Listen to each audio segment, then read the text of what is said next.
It's the Besv LX1. It's sort of a luxury city sort of urban bike that has awesome fenders and a beautiful aesthetic, but is quite expensive. I think it's nearly $6,000, and it's fairly heavy. It's like close to 60 pounds. With that said, it's got a pretty awesome motor. This is a direct drive, gearless rear hub motor. There's no regenerative braking or anything, but you do get the smooth, quiet operation, durability of magnets only. You also get some cogging, which is where the wheel sort of slows down a little quicker than it might if it was just a free wheel, as a result of those magnets repelling when you're not using, the battery and activating the motor electrically. And the other things I noticed is that you have to leave the key in while you're riding, but at least in this one, it's kind of in a place that's out of the way. With those little minor cons out of the way, I'm going to talk about the specs on this thing. Shimano Diore XT.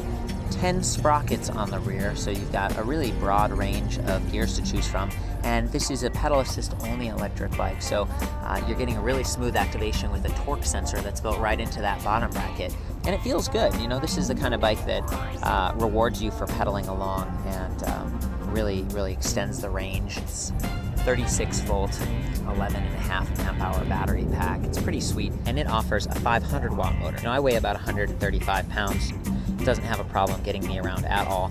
I like the tires they've chosen, the Schwabe Energizer Plus performance line here, and they are 28 by 1.75, which is kind of a unique sizing. And it's got this beautiful reflective sidewall right there.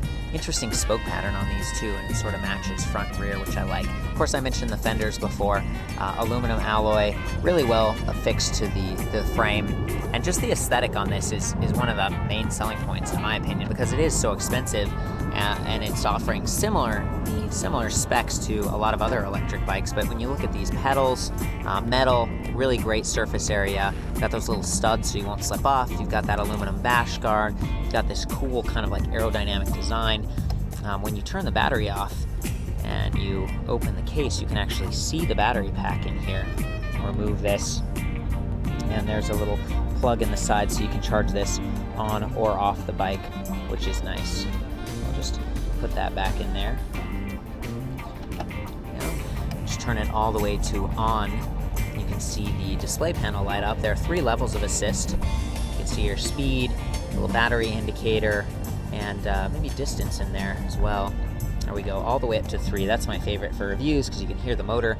There is a nice light if we activate that right there from the easy to reach button pad. That's one of the benefits of this system. Cool looking seat. We got a little light there as well. Let's see if we get that to activate. No luck. So we've got these great Tektro Aruga E-Sub hydraulic disc brake levers. They cut power to the motor when you pull them, and of course they activate the disc brakes right here. 180 millimeter rotors front and rear. And then these ergonomic grips with lockers, and they're kind of unique. I haven't seen these on other bikes. It gives it that luxury feel that I was talking about before. The 500 watt version of this bike, it's like red, and it also looks very sharp. It does, with these larger diameter wheels, it's really smooth and efficient for riding, but they're pumped up pretty solid right now, and so it can feel a little, stiff when you're riding.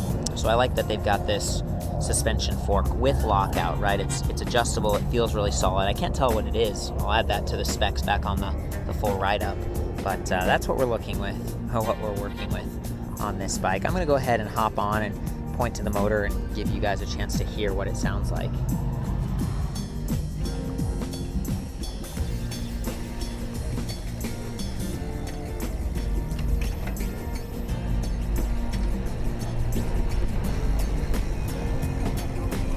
Nearly silent, really smooth activation.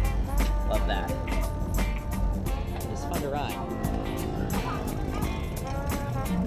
They've done a pretty good job, but again, definitely paying a premium for that design and some of the higher end components. It's nice that the battery is centrally located, but it is a little bit higher, so the center of gravity is higher, which isn't ideal.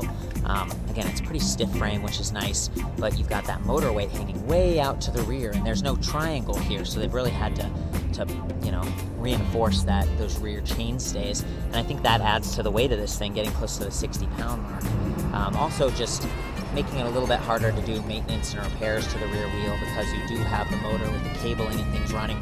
I like the kickstand. We got that double leg set up so that you can stabilize the entire bike. So there's one more mode that I didn't quite figure out until just now. It's smart mode. So it sort of senses when you need extra help. You're going up a hill, maybe you're not going up a hill and it eases off. It's kind of neat. That probably extends the life of your battery a little bit and just makes it more hands-free. Can you tell me a little bit more about Besv, Gene, and just, you know, a quick overview of what your bikes are all about?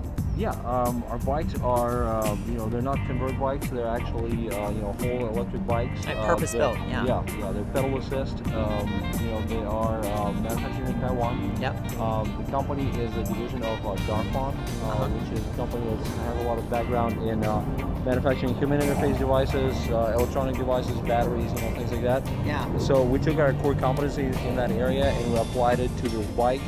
Our president and you know, our upper management, they're all huge bike fans. Yeah. So this is sort of a, you know, kind of a very passion project of passion. Yeah. Well, it seems luxury to me, and considering how much was this one again?